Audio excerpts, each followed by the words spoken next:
नमस्कार साथियों, Gurukul online classes के इस मंच से मैं पवन सिंह आप सभी का एक बार फिर से हार्दिक स्वागत एवं अभिनंदन करता हूं।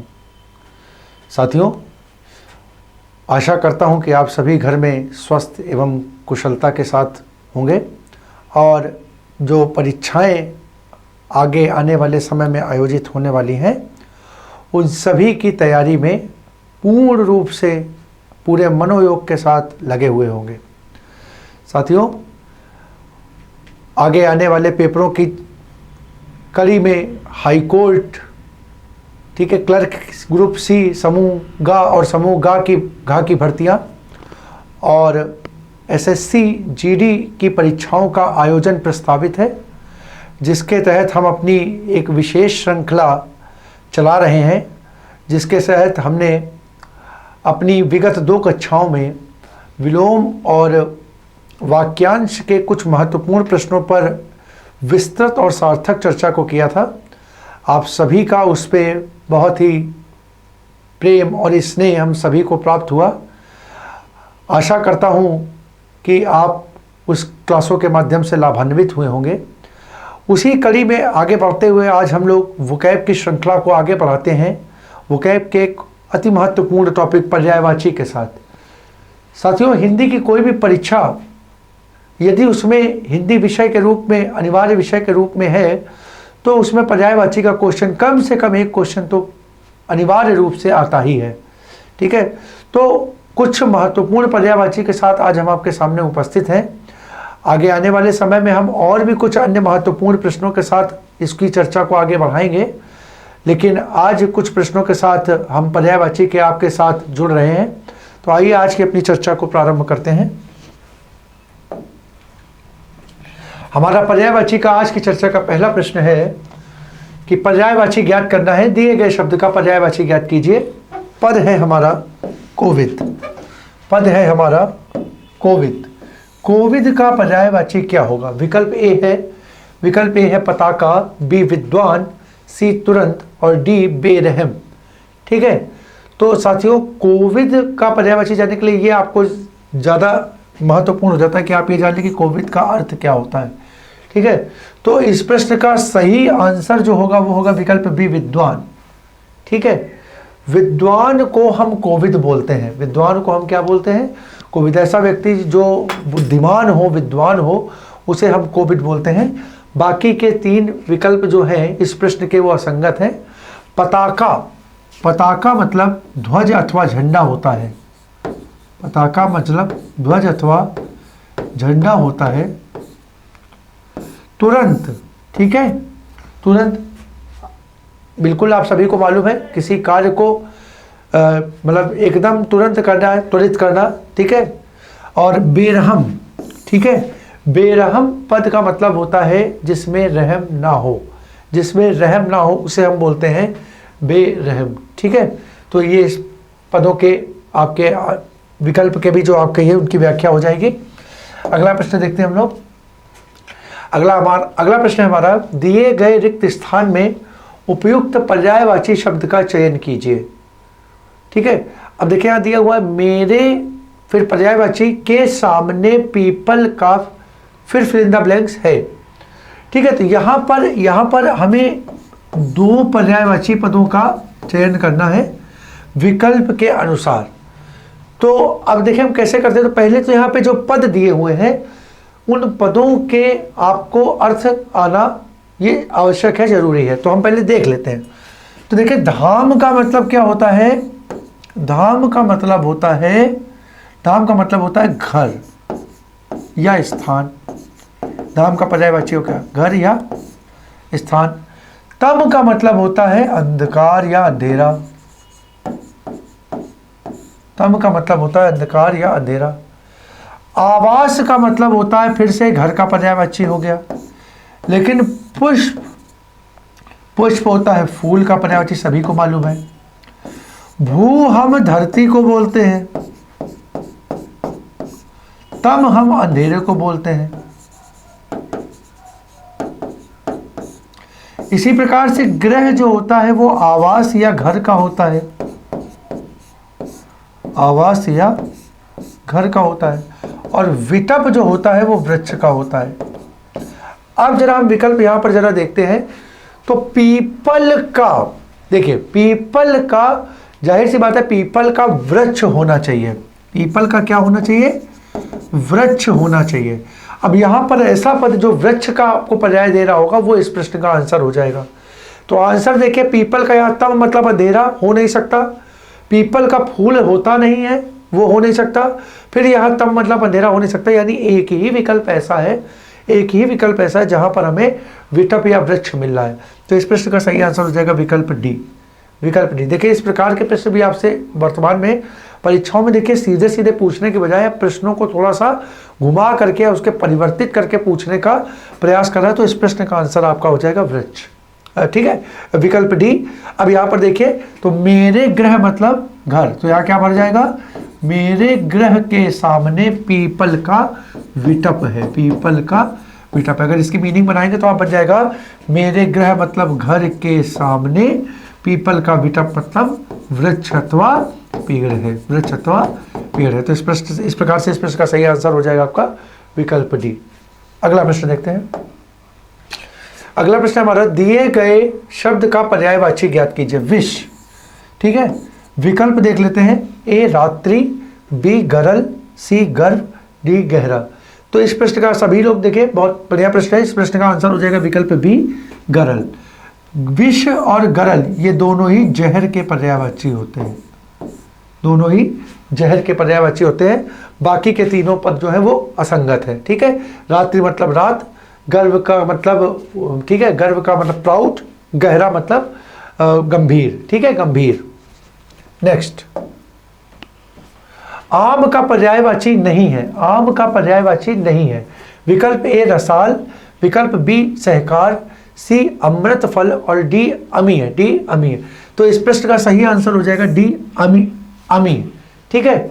अमीय जो अर्थ होता है साथियों, अमीय मतलब होता है अमृत, अमीय मतलब होता है अमृत। और ये बाकी के जो तीनों पद हैं ये तीनों ही आम के पर्यायवाची हैं या आम के समानार्थी शब्द हैं, ठीक है। तो आइए अपना अगला प्रश्न देखते हैं। हमारा अगला प्रश्न, मधुकर शब्द का पर्यायवाची शब्द नहीं है। अब ये देखिए इंपॉर्टेंट हो गया, आपको क्या बताना, नहीं है, नहीं है, ठीक है। तो यहां पर क्या हो जाएगा, भौरा, विकल्प ए, विकल्प बी शहद बेचने वाला, विकल्प सी अमर और विकल्प डी भृंग, ठीक है।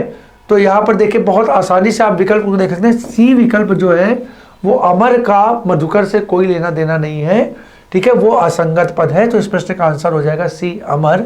और बाकी के तीनों पद जो होंगे वो तीनों ही किसके, वो तीनों मधुकर, मधुकर के पर्यायवाची हो जाएंगे। मधुकर यानी भौरा, शहद बेचने वाला और भृंग, ये तीनों मधुकर के पर्यायवाची हो जाएंगे। अगला प्रश्न देखते हैं। अगला प्रश्न हमारा, किरण का पर्यायवाची नहीं है, किरण का पर्यायवाची नहीं है। तो विकल्प है ए क्षण प्रभा, बी प्रभा, सी मयूख और डी अंशु, ठीक है। तो साथियों यहां पर इसका आंसर होगा विकल्प ए क्षण प्रभा।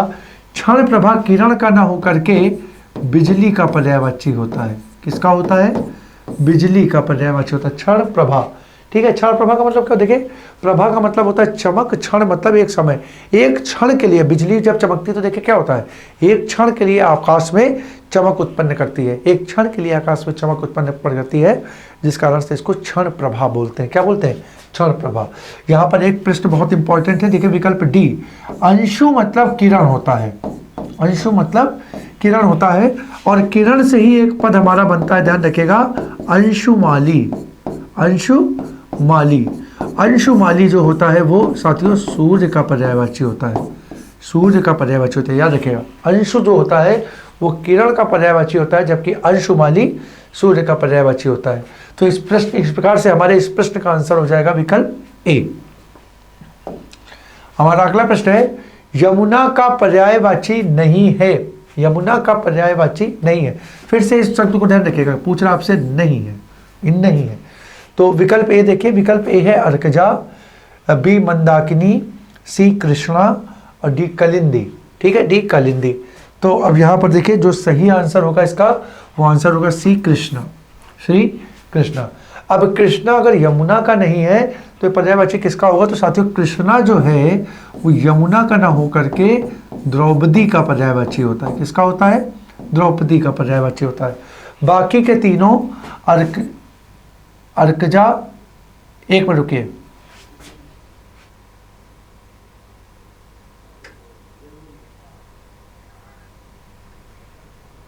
मंदाकिनी नहीं सर, इस एक मिनट इस प्रश्न को जरा देखेंगे। इस प्रश्न का सही आंसर जो होगा वो इस प्रश्न का आंसर हो जाएगा मंदाकिनी। ठीक है, इस प्रश्न का सही आंसर हो जाएगा मंदाकिनी। अर्कजा, कृष्णा और कालिंदी, विस्तृत अर्थ में कृष्णा हम यमुना का पर्यायवाची स्वीकार कर लेंगे। मंदाकिनी जो होगा वो यमुना का ना होकर के गंगा का पर्यायवाची हो जाएगा। किसका हो जाएगा? गंगा का पर्यायवाची हो जाएगा। ठीक है, बाकी के तीनों अर्थ जो है वो यमुना के पर्यायवाची हो जाएगा। अब देखिए यहाँ पे कृष्णा पद जो है, ठीक है, कृष्णा पद जो है वो यहाँ पर जो है वो अनेकार्थी शब्द के रूप में व्यवहार कर रहा है। कृष्णा पद जो है वो अनेकार्थी पद के रूप में व्यवहार कर रहा है, यानी कृष्णा का एक पर्यायवाची तो द्रौपदी होता है, एक पर्यायवाची द्रौपदी होता है। और जब विस्तृत अर्थ में इसके अनेक अर्थ में हम जाते हैं तो इसका एक अर्थ यमुना भी मिलता है, क्योंकि यमुना का रंग क्या है? काला कलर है। यमुना का रंग जो है वो काला है, काले रंग के होने के कारण यमुना को विस्तृत अर्थ में कृष्णा भी बोलते हैं, विस्तृत अर्थ में कृष्णा भी बोलते हैं। तो याद रखिएगा कि कृष्णा और कालिंदी और अर्कजा ये तीन जो है वो यमुना के पर्यायवाची हो जाएंगे, जबकि मंदाकिनी जो है वो यमुना का ना होकर के गंगा का पर्यायवाची होगा। अगला प्रश्न देखते हैं। अगला प्रश्न हमारा है पक्षी का पर्यायवाची नहीं है। पक्षी का पर्यायवाची नहीं है। तो विकल्प देखते हैं। विकल्प ए अंडज, विकल्प बी द्विज, विकल्प सी झक और विकल्प डी शकुंत। ठीक है, तो ध्यान रखिएगा इस प्रश्न का जो सही आंसर है वो होगा विकल्प सी झक। विकल्प सी झक, इसको हम लोग कहीं कहीं देखेगा ये झक जो है वो झश के रूप में भी मिलता है, ये इस रूप में भी मिलता है झक। ठीक है, इस रूप में मिलता है। तो चाहे ये दिया हो चाहे दिया हो, तो ध्यान रखिएगा दोनों ही आपके जो होते हैं ये मछली के पर्यायवाची होते हैं। किसके होते हैं भैया? मछली के पर्यायवाची होते हैं। ये दोनों ही मछली के पर्यायवाची होते हैं। बाकी के तीन चाहे अंडज हो, चाहे द्विज हो, चाहे शकुंत हो, ये किसके पर्यायवाची हो जाएंगे? ये पक्षी के पर्यायवाची हो जाएंगे। अंडज, द्विज और शकुंत पक्षी के पर्यायवाची हो जाएंगे। ठीक है, अगला प्रश्न देखते हैं। अगला प्रश्न हमारा पतंग किसका पर्यायवाची? फिर देखिए आप पूछा नहीं है, किसका पर्यायवाची नहीं है। तो विकल्प ए चंद्र, बी पक्षी, सी सूर्य और डी नौका। तो ध्यान रखिएगा ये पतंग जो है वो चंद्रमा का पर्यायवाची नहीं है, चंद्रमा का पर्यायवाची नहीं है। बाकी ये पक्षी, सूर्य और नौका, इन तीनों का ही अर्थ पतंग होता है, यानी पतंग इन तीनों ही अर्थों में प्रयुक्त होता है, इन तीनों ही अर्थों में प्रयुक्त होता है। अब यहाँ पर देखिए, यहाँ पर जब हम पढ़ रहे हैं तो एक चीज़ बहुत महत्वपूर्ण हो रही है कि पर्यायवाची के साथ साथ अनेकार्थी प्रश्नों का प्रयोग भी यहाँ पर हो रहा है। तो साथियों यहाँ पर आप इस चीज़ को देख करके चलेंगे कि यदि पेपर में पर्यायवाची के प्रश्न दिए गए हैं, पर्यायवाची आपके टॉपिक में है, तो इनडायरेक्ट रूप से प्रत्यक्ष अथवा अप्रत्यक्ष रूप से कहीं ना कहीं आपसे अनेकार्थी भी परीक्षा में पूछेगा, क्योंकि अनेकार्थी का मतलब ही होता है कि ऐसे पद जिसका एक से अधिक अर्थ हो, तो वो अनेकार्थी किसी ना किसी पर्यायवाची के रूप में भी प्रयुक्त हो जाता है, किसी ना किसी, जैसा कि हम यहाँ देख रहे हैं। ठीक है, कि ये पतंग जो है वो सूर्य का अर्थ भी देता है, पतंग मतलब जो है वो पक्षी का अर्थ भी देता है, और पतंग मतलब नौका भी होती है, पतंग मतलब नौका भी होती है। तो याद रखिएगा तीनों का अर्थ पतंग होता है, तीनों का अर्थ पतंग होता है। आइए अगले प्रश्न की ओर देखते हैं। हमारा अगला प्रश्न है कौन सा शब्द मछली का पर्यायवाची नहीं है? कौन सा शब्द मछली का पर्यायवाची नहीं है? ठीक है, तो फिर यहाँ पे देखिए पूछ रहा है नहीं है, तो विकल्प देख लेते हैं।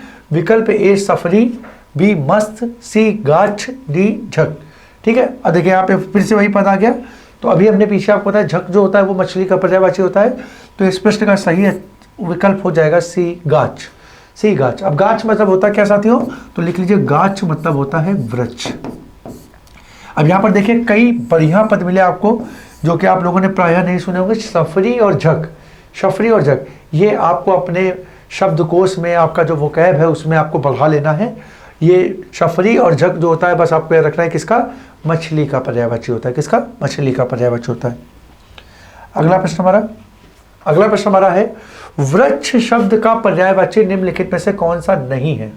वृक्ष शब्द का पर्यायवाची कौन सा नहीं है। विकल्प ए किसलय, बी तरु, सी विटप, डी पादप। ठीक है, तो इस प्रश्न का सही आंसर होगा ए किसलय, ए किसलय। ठीक है, तो किसलय मतलब होता क्या है, तो साथियों किसलय मतलब लिख लीजिए, किसलय मतलब होता है कोमल पत्ता, कोमल पत्ता, या इसी को हम लोग कहीं कहीं कोपल के रूप में भी देखते हैं। आप लोगों ने सुना होगा एक पद कोपल। ठीक है, कोमल पत्ता या कोपल किसलय कहलाता है, कोमल पत्ता या, ठीक है, कोपल क्या कहलाती है, किसलय कहलाती है। ठीक है, तो बाकी के तीनों जो हैं ये आपके वृक्ष के पर्यायवाची हो जाएंगे, ये तीनों वृक्ष के पर्यायवाची हो जाएंगे। ठीक, अगला प्रश्न देखते हैं। हमारा अगला प्रश्न है शोभा शब्द का पर्यायवाची नहीं है। देखिए ज़्यादातर यहाँ पे हम इसको नहीं के रूप में पूछ रहे हैं। नहीं के पेपर में क्या होता है, जल्दबाजी में हम लोग ये देख ही नहीं पाते हैं कि आखिरी में क्या पूछ रहा है, नहीं पूछ रहा है कि है पूछ रहा है। ठीक है, इसी कारण से परीक्षा में कई प्रश्न बच्चों के गलत हो जाते हैं। तो पेपर को करते समय मैं बार बार कहता हूँ कि पेपर को पढ़ना अपने आप में एक कला है। ठीक है, पेपर को एकाग्रचित्त होकर अगर आप सावधानी से पढ़ पाते हैं, सिर्फ सावधानी से पढ़ पाते हैं, तो मेरा निश्चित विश्वास मानिए कि कम से कम 2 से 3 प्रश्नों के उत्तर आप ज़्यादा सही कर लेंगे। ठीक है, तो एकाग्रचित्त होकर पेपर में शांत मन के साथ पेपर को पढ़ना चाहिए। तो शोभा शब्द का पर्यायवाची आप पूछ रहे कौन सा नहीं है, तो विकल्प ए प्रभा, बी श्वेत, सी द्युति, डी कांति। तो इस प्रश्न का सही आंसर हो जाएगा विकल्प बी श्वेत।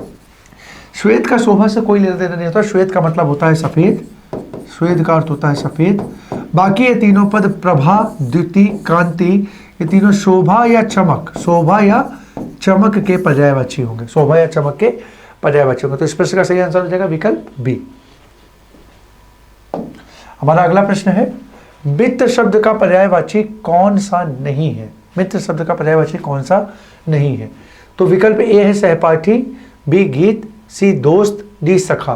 तो बहुत आसान प्रश्न है थोड़ा सा, विकल्प बी इसका आंसर हो जाएगा गीत। लेकिन जानते हैं ये प्रश्न देने का कारण क्या है, ये प्रश्न देने का कारण ये है कि गीत से मिलता जुलता हुआ एक शब्द होता है जो मित्र का पर्यायवाची होता है। ठीक है, मिलता जुलता हुआ एक शब्द होता है जो पर्यायवाची होता है, और वो शब्द होता है मीत। ठीक है, याद रखिएगा, मीत शब्द का मतलब होता है, मीत शब्द का मतलब होता है मित्र, मित्र। ठीक है, मीत शब्द का मतलब मित्र या प्रिय मित्र के अंदर संदर्भ में भी ले लिया था, कहीं कहीं प्रिय मित्र के संदर्भ में या प्रिय के संदर्भ में भी इसको ले लेते हैं। तो मीत शब्द जो होता है वो मित्र का पर्यायवाची होता है, जबकि गीत शब्द जो होता है वो गाने के संदर्भ में प्रयुक्त होता है। तो इस प्रश्न का सही आंसर हो जाएगा विकल्प बी। बाकी के 3 जो है वो असंगत पद हो जाएंगे, असंगत पद हो जाएंगे। अगला क्वेश्चन है हमारा, निम्न विकल्पों में से चतुर का समानार्थी नहीं है। फिर से देखिए, नहीं है, चतुर का समानार्थी नहीं है। तो अब यहाँ पे विकल्प देखते हैं, ए नागर, बी पटु, सी देवप्रिय और डी दक्ष, डी दक्ष। तो साथियों इस प्रश्न का जो सही आंसर होगा वो सही आंसर हो जाएगा सी देवप्रिय, देवप्रिय। ठीक है, देवप्रिय चतुर का पर्यायवाची नहीं होगा, चतुर का पर्यायवाची नहीं होगा। बाकी के ये तीनों पद जो हैं वो चतुर के पर्याय होंगे, चतुर के पर्याय होंगे। अब देवप्रिय का मतलब क्या होता है, तो साथियों देवप्रिय का नाम होता है, देवप्रिय का अर्थ होता है जो देवों को प्रिय हो, जो देवों को प्रिय हो। देवों को जो प्रिय हो उसे बोलेंगे देवप्रिय, देवों को जो प्रिय हो उसे बोलेंगे देवप्रिय। ठीक है, हो जाएगा पक्का। आप लोगों ने इतिहास अगर पढ़ा होगा तो आप लोगों ने पढ़ा होगा कि पुराने समय में लोग देवा नाम प्रिय, देवा नाम प्रिय की उपाधि धारण करते थे, देवा नाम प्रिय की उपाधि धारण करा करते थे कई शासक, जिसमें से सबसे महत्वपूर्ण शासक जो है वो था अशोक। अशोक, अशोक अपने आप को देवा नाम प्रिय बोलता था, देवा नाम प्रिय बोलता था। ठीक है, अगला प्रश्न देखते हैं। अगला प्रश्न हमारा, पर्यायवाची शब्दों का कौन सा युग्म सही नहीं है। पर्यायवाची शब्दों का कौन सा युग्म सही नहीं है। ठीक है, अब यहाँ पे युग्म से संबंधित बहुत अच्छा प्रश्न है ये पे। देखते हैं विकल्प। ए वसुमती और धरती, ठीक। बी बाजी और सिंह, सी मारीच और किरण, डी वही और आग, वही और आग। ठीक है, तो यहाँ पर इस प्रश्न का जो सही आंसर होगा साथियों होगा विकल्प बी। ठीक है, ये युग्म सही नहीं है क्योंकि यहाँ पर जो वाजी और सिंह, वाजी और सिंह जो दो पद दिए हुए हैं, ये दोनों पद अलग अलग शब्दों के पर्यायवाची निरूपित कर रहे हैं। वाजी मतलब होता है साथियों घोड़ा, वाज से नव सिंधु घोटक, ठीक है, तुरंग है, ये सब तो घोड़े के पर्यायवाची होते हैं। जबकि सिंह जो होता है वो सभी लोग जानते हैं शेर का पर्यायवाची होता है। तो ये दोनों पद देखिए असंगत पद हो गए, यानी दोनों एक ही पद को न निरूपित करके अलग अलग पदों का अर्थ दे रहे हैं। इस कारण से एक प्रश्न हमारा, इस प्रश्न का आंसर हो जाएगा विकल्प बी। बाकी वसुमती और धरती ये दोनों ही एक ही पद के पृथ्वी के पर्यायवाची हैं, पृथ्वी के पर्यायवाची हैं। मरीचि और किरण अभी हमने पीछे से देखा, तो ये किसके, ये आपका मरीचि और किरण अंशु, ठीक है, अंशु किरण के पर्यायवाची हैं, और वही और आग ये अग्नि के पर्यायवाची हैं। ठीक है, अग्नि के पर्यायवाची हैं। ठीक है, तो इस प्रकार से हमारा इस प्रश्न का सही आंसर हो जाएगा विकल्प बी। अगला प्रश्न है हमारा, अगला प्रश्न है कि दिए गए शब्द के लिए अर्थ व्यंजक चार विकल्प दिए गए हैं। सर्वाधिक उपयुक्त अर्थ व्यंजक, ये देखिए यहाँ पे थोड़ा सा अर्थ व्यंजक विकल्प चुनकर लिखना है। अर्थ व्यंजक का मतलब सिंपल सा है, आपको ये बताना है कि कौन सा अर्थ इस पद का, ठीक है, इस पद का समानार्थी या अर्थपूर्ण पद देगा, समानार्थी या अर्थपूर्ण पद प्रदान करेगा, अर्थपूर्ण पद प्रदान करेगा। तो विकल्प देखते हैं। विकल्प ए है इसका बड़ा घोड़ा, बी जंगली भैंसा, सी गैंडा, और डी बड़ा हाथी, डी बड़ा हाथी।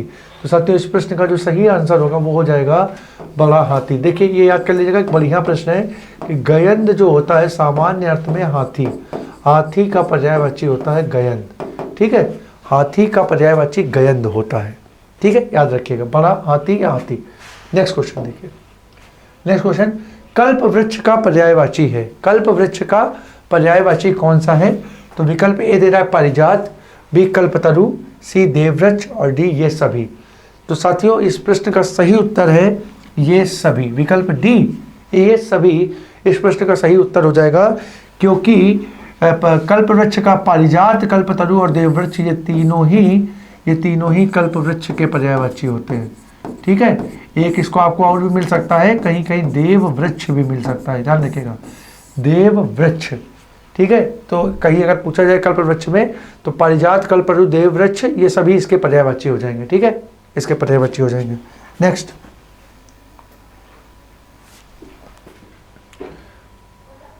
अमृत का पर्यायवाची शब्द है, अमृत का पर्यायवाची शब्द। अब देखिए यहाँ पे पूछा गया कौन सा है, देखिए नहीं से एकदम से हम हट करके है पर आ गए।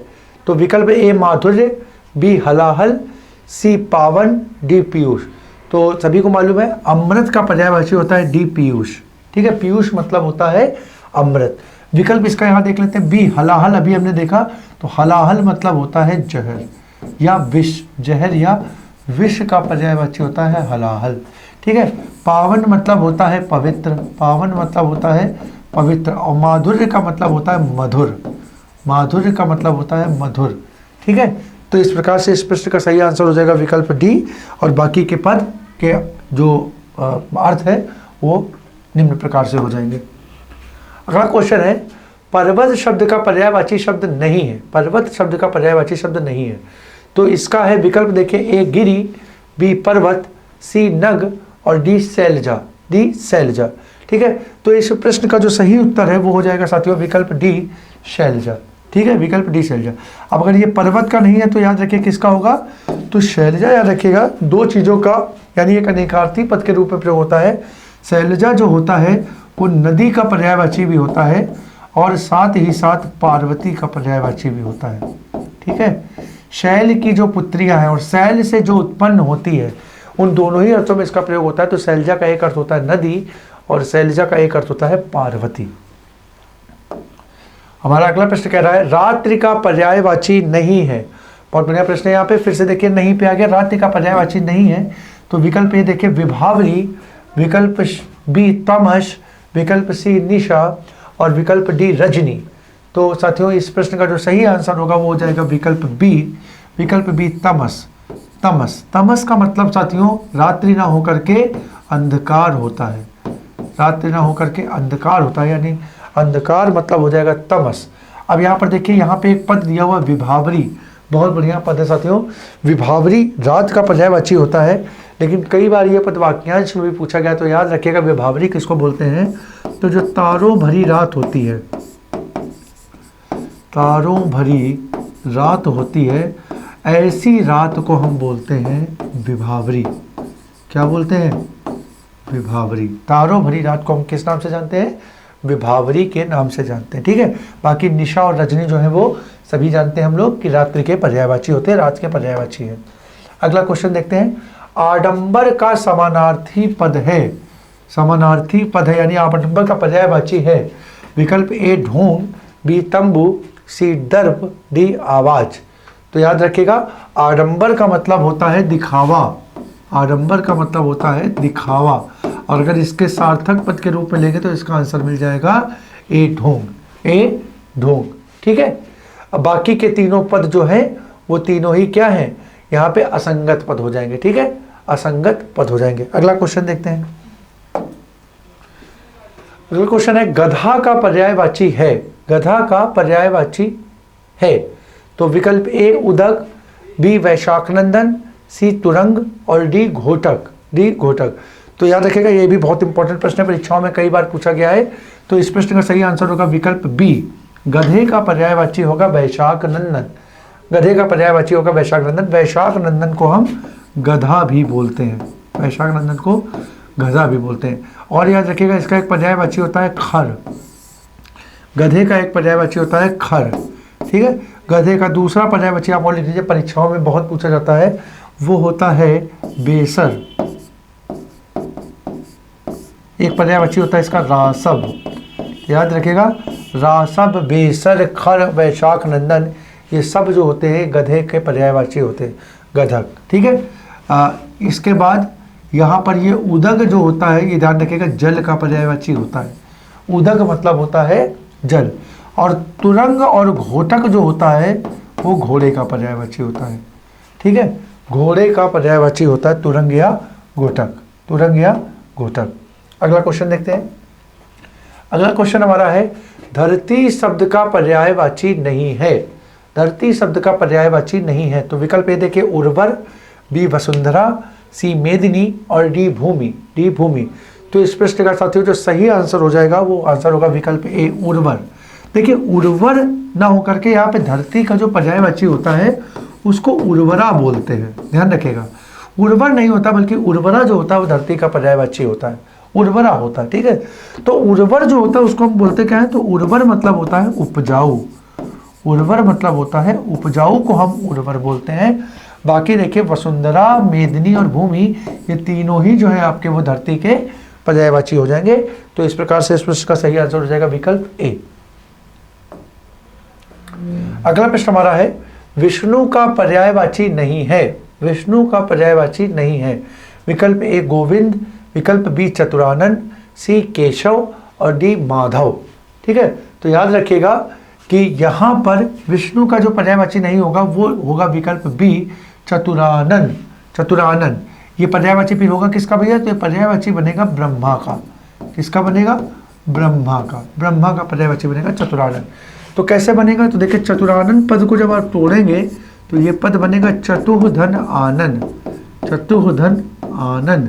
और आनन मतलब क्या होता है भाई, आनन मतलब होता है मुख, और चतुः मतलब क्या होता है, चतुः मतलब होता है चार, चार मुख हैं जिसके, चार मुख हैं जिसके, अर्थात चार मुख वाला व्यक्ति कौन है, वो ब्रह्मा है। इस कारण से इस पद का सही आंसर क्या हो जाएगा, ब्रह्मा, इस पद का सही आंसर हो जाएगा ब्रह्मा। बाकी के तीनों गोविंद, केशव, माधव ये विष्णु या ध्यान रखिएगा विष्णु का ही अवतार माना जाता है, कृष्ण, विष्णु या कृष्ण के पर्यायवाची हो जाएंगे, विष्णु या कृष्ण के पर्यायवाची हो जाएंगे।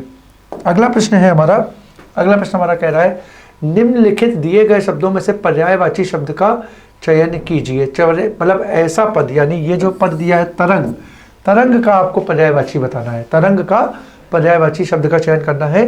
तो इसका विकल्प ए है तिरंगा, बी तारे, सी लहर और डी तैरना। डी तैरना।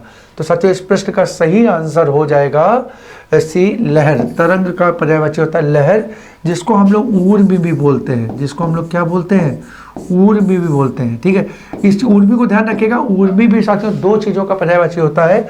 ऊर्मी मतलब लहर भी होता है और सूर्य की किरण को भी हम ऊर्मी बोलते हैं, ऊर्मी किरण को भी बोलते हैं। ये अनेकार्थी पद के रूप में भी स्वीकार होता है ये पद। तो इस प्रकार से इस प्रश्न का सही आंसर हमारा हो जाएगा कि विकल्प सी, विकल्प सी। तो इस प्रकार से साथियों हमारी आज की जो प्रश्नों की जो श्रृंखला थी वो कंप्लीट होती है। पर्यायवाची में देखिए ऐसा कुछ ज़्यादा विशेष बताने वाला नहीं होता है।